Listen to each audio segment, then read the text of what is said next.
بسم اللہ الرحمن الرحیم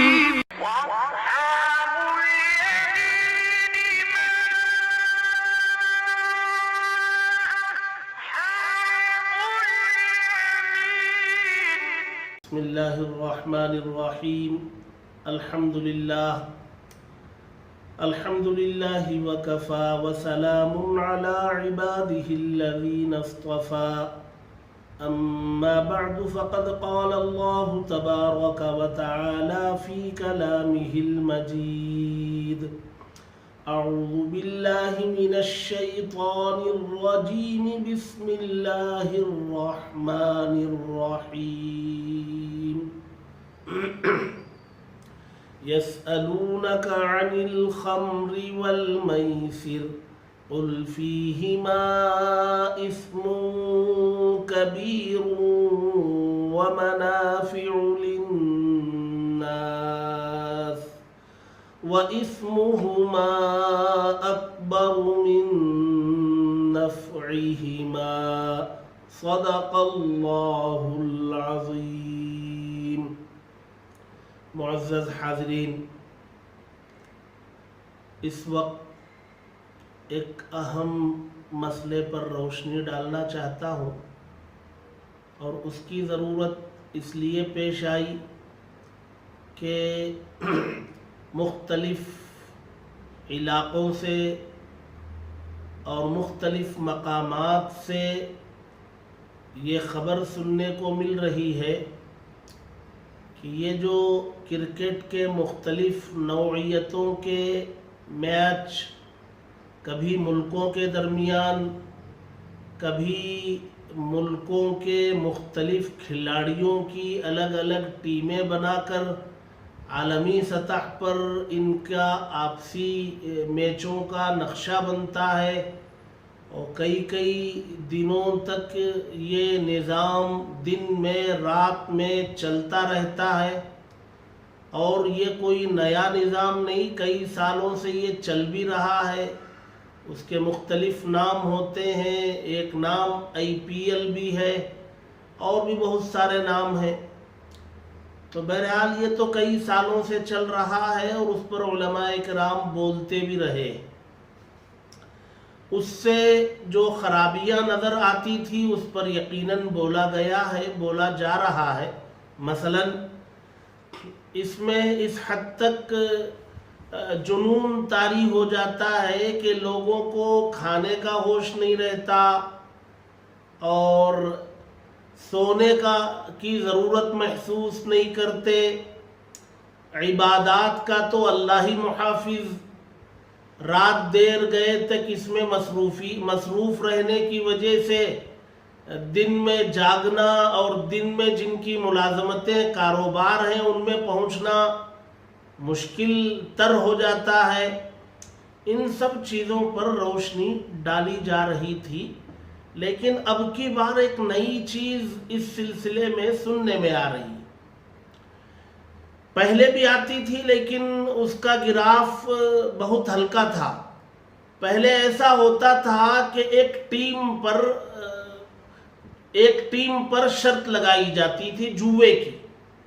جو تازہ مسئلہ آیا ہے وہ جوئے کا ہے، جس کو قرآن کی زبان میں قمار کہتے ہیں۔ پہلے بھی یہ چیز تھی لیکن وہ ایک اس کی حیثیت تھوڑی ہلکی تھی، موجودہ پیش آئی ہوئی حیثیت کے سامنے۔ پہلے ایک ٹیم پر شرط لگائی جاتی تھی کہ یہ ٹیم جیتے گی، یہ ہارے گی۔ پھر گناہ کی تاثیرات میں یہ چیز داخل ہے کہ آدمی جب گناہ کرتا ہے تو ایک گناہ بار بار کرنے کے بعد اس گناہ کی لذت، حالانکہ گناہ میں کوئی لذت نہیں ہوتی، لیکن بندہ یوں محسوس کرتا، گناہ میں لذت محسوس کرتا ہے، وہ ایمان کی کمی کی وجہ سے محسوس کرتا ہے۔ حالانکہ گناہ میں کوئی لذت نہیں ہے، لیکن لذت محسوس کیوں کرتا ہے؟ ایمان کی رمق نہیں ہے، خوف آخرت نہیں ہے، اللہ تبارک و تعالیٰ کا ڈر نہیں ہے، نبی اکرم صلی اللہ علیہ وسلم کی سچی محبت نہیں ہے، نبی کے بتائے ہوئے طریقوں میں کامیابی کا یقین نہیں ہے، اور بس دنیا میں چلے آئے ہیں اور مر کر جانا ہے، جتنی زندگی ملی ہے عیش و عشرت کے ساتھ گزارے، حلال و حرام کو اٹھا کر کہیں طاق میں رکھ دیں۔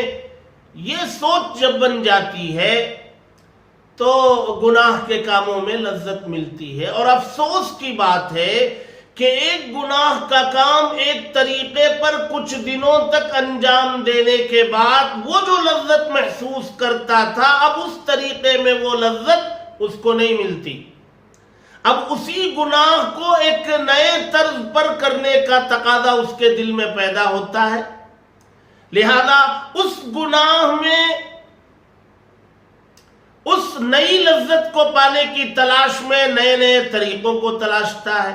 پہلے ایک ٹیم پر شرط لگایا کرتا تھا، پھر اس کے بعد ایک کھلاڑی پر شرط لگانا شروع کیا، پھر اور آگے بڑھا تو پھر کھلاڑی کے ایک اوور جو 6 بال پر مشتمل ہوتا ہے اس اوور پر شرط لگانے کا ماحول بنا، پھر وہ اور آگے بڑھا تو ایک بال پر ایک گیند پر شرط لگنے کا ابھی زمانہ آ گیا جی، ایک اس گیند پر وہ بولنگ کرنے والا کھلاڑی وکٹ لے گا، رن دینے میں نہیں دینے میں کامیاب ہوگا، دوسری شرط لگتی ہے اس بال پر اس گیند پر بیٹنگ کرنے والا کھلاڑی اتنے رن بنائے گا، اس پر اتنے روپیے کی شرط۔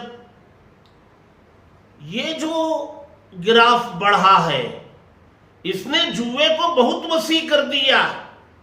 اب روزانہ صبح میچ شروع ہونے سے پہلے کچھ لوگ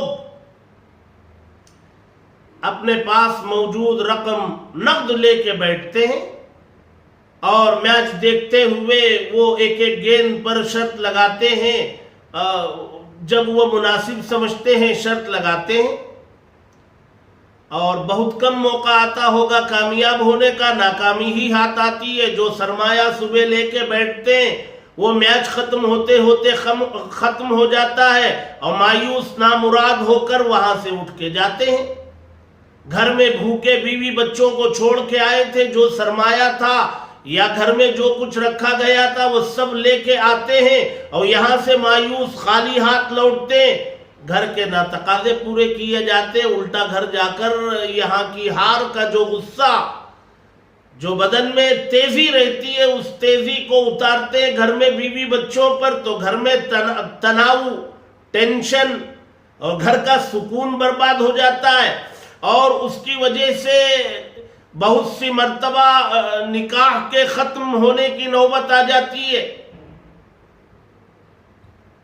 یہ آج کی تازہ نئی صورتحال ہے، اور مذہب اسلام ایسا مذہب ہے کہ وہ ہر اس برائی کو جس برائی کا اثر خاندانوں پر، گھروں پر پڑتا ہے یا دوستوں کے درمیان لڑائی تک نوبت پہنچانے والی ہو، ان تمام کاموں کے دروازوں کو اسلام نے قرآن کے نزول میں بند کر دیا۔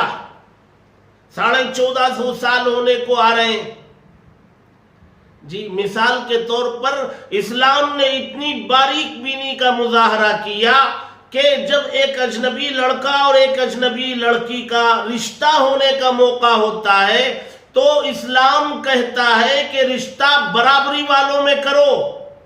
اس کو مستقل ایک باب دیا گیا، ایک عنوان دیا گیا، باب الکفو۔ رشتہ برابری کے درجے کے لوگوں میں ہونا ہے۔ رشتہ اگر اوپر اپنے سے اوپر کے لوگوں میں کر لیا جائے، خاندانی نسبی اعتبار سے، مال کے اعتبار سے اور دیگر چیزوں میں فوقیت والوں کے یہاں رشتہ کر لیا جائے تو نبھاؤ کی شکلیں کم ہوتی ہیں۔ اس لیے شریعت نے اس میں کہا کہ اس چیز کا رشتہ کرنے میں اس کا لحاظ کیا جائے. اس میں ثقافت و کلچر کا بھی دخل ہوتا ہے. ایک علاقے کا کلچر اور وہاں کا تمدن کچھ اور ہے اور دوسرے علاقے کی ثقافت اور تمدن کچھ اور ہے. ان دونوں کو آپ رشتے میں جوڑیں گے تو تمدن و ثقافت کے اختلاف کی وجہ سے مسائل کھڑے ہو جائیں گے. تو اتنی باریک بینی سے اسلام اپنے ماننے والوں کو، پیروکاروں کو ہدایات دیتا ہے تاکہ سماج، معاشرہ برائیوں سے پاک و صاف رہے. اب یہ جوا، قمار، اللہ کے نبی صلی اللہ علیہ وسلم کے زمانے میں، زمانے جاہلیت میں، آپ کی بعثت سے پہلے عرب کی گٹھی میں جیسے نشہ تھا، شراب تھا، اسی طریقے پر جوا بھی ان کی گٹھی میں تھا. جی، اس زمانے میں نشے کی شکل شراب کی شکل میں تھی اور شراب بھی مخصوص قسم کی بنا کرتی تھی. زمانہ جوں آگے بڑھتا گیا اور نشے کی چیزوں میں اضافہ ہوتا گیا. آج تو نشے کی اتنی چیزیں بازار میں آ گئی ہیں کہ جاننا مشکل ہو جاتا ہے کہ سامنے بیٹھا ہوا آدمی نشے میں ہے کہ نہیں ہے. ہوتا نشے میں پتہ ہی نہیں چلتا. مختلف قسم کے ٹیبلٹ آ گئے ہیں، انجیکشنز آ گئے ہیں، سونگنے کی چیزیں آ گئی ہے. آدمی مست رہتا ہے اور ہوش مندوں کی طرح بات کرتا رہتا ہے، ہوتا نشے میں. تو اللہ تبارک و تعالی نے جہاں نشے کی حرمت بیان کی، ساتھ ساتھ جوے کو ملایا. یہ پہلا سوال تھا. صحابہ اکرام اللہ کے نبی صلی اللہ علیہ وسلم سے ان دونوں برائیوں کو ملا کر ایک ساتھ سوال کرتے تھے نبی سے. یسألونک عن الخمر والمیسر، اے نبی صلی اللہ علیہ وسلم، آپ سے شراب یعنی نشہ اور جوے کے بارے میں لوگ پوچھا کرتے. دونوں کو ملا کر کے سوال کیا گیا، اور اس لیے کیا گیا کہ یہ دونوں برائیاں زمانے جاہلیت میں برابر کے درجے میں موجود تھیں. شراب پینے کے بھی وہ عادی تھے اور جوا کھیلنے کے بھی وہ عادی تھے، اور یہ دونوں برائیاں سماج اور معاشرے کو تباہ و برباد کر کے رکھ دیتا. جس سماج میں، جس خاندان میں، جس گھرانے میں یہ برائیاں دونوں یا دونوں میں سے ایک بھی ہوں گی، یا تو نشے کے عادی ہوں یا جوے کے عادی ہوں، وہ سماج، وہ معاشرہ، وہ خاندان، وہ گھر، ان کو تباہ ہونے سے کوئی بچا نہیں سکتا. جیسے گناہ میں لذت نہ ہونے کے باوجود کرنے والا لذت محسوس کرتا ہے، جوے میں بھی سوائے نقصان کے کچھ نہیں ہے، لیکن لوگ اس میں فائدہ محسوس کرتے ہیں. اس لیے شریعت نے یک لخت اس کو حرام کر دیا، اس میں کوئی گنجائش نہیں رکھی. اللہ تبارک و تعالی نے فرمایا، یا ایھا الذین آمنوا انما الخمر والمیسر والانصاب والازلام رجس من عمل الشیطان فاجتنبوہ. اللہ تبارک و تعالیٰ نے جب نشے کو حرام قرار دیا تو ساتھ میں جوے کو بھی حرام قرار دیا. الگ الگ دونوں کی حرمت نازل نہیں ہوئی، ایک آیت میں ایک ساتھ ایک موقع پر دونوں کو حرام کیا گیا. یا ایھا الذین آمنوا، اے ایمان والو، انما الخمر والمیسر، بے شک شراب یعنی نشہ اور جوا یہ گندگی ہے، شیطان کا عمل ہے، شیطان کی طرف سے ہے. فَاجْتَنِبُوهُ، اے ایمان والو ان سب چیزوں سے بچو. اجتنبو فعل امر ہے اور فعل امر وجوب کے لیے آتا ہے، اور جب وجوب ہے تو اس کا مقابل حرام. تو نشہ کرنا کوئی بھی قسم ہو نشے کی، جوا کھیلنا کوئی بھی شکل حرام. اب جوے کی بہت ساری شکلیں ہیں. اس زمانے کی شکلیں الگ الگ تھی. جیسے شراب کی اس زمانے میں نشے کی شکل شراب تھی اور شراب محدود چیزوں کی بنا کرتی تھی. اسی طریقے اور آج نشے کی بہت ساری چیزیں ہیں. اسی طریقے پر اس زمانے میں جوے کی خاص شکلیں تھیں جو آج کے زمانے میں نہیں ہے. ہاں جوے کی بہت ساری شکلیں آ گئی ہیں. بعض شکلیں تو ایسی ہیں کہ ان کو سمجھ کر جوے کا حکم لگانا بڑا مشکل ہے علماء کرام کے لیے.